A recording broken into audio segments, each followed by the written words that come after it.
प्रेरणादायक एवं शिक्षाप्रद कहानियों की कड़ी में सुनते हैं आज की कहानी।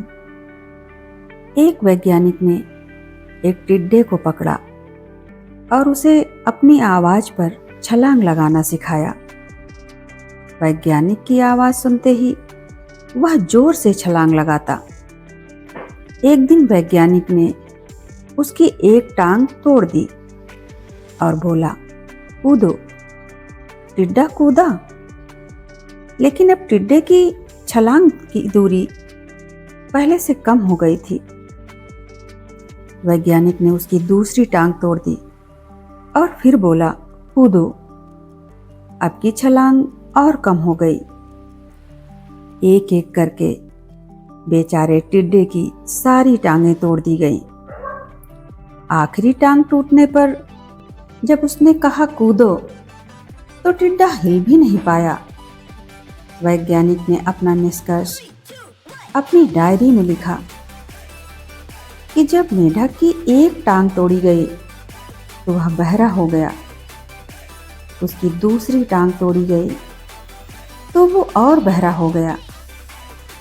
हर टांग टूटने के साथ और बहरा होता गया और सारी टांगें टूटने के बाद वो बिल्कुल बहरा हो गया।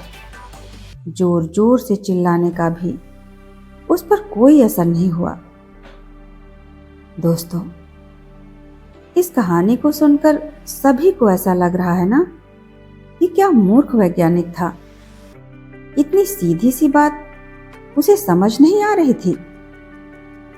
कुछ लोग यह भी सोचते होंगे कि ये तो कोई बच्चा भी बता देगा कि छलांग उसके टांग टूटने की वजह से कम होती जा रही थी, ना कि वो बहरा हो गया था।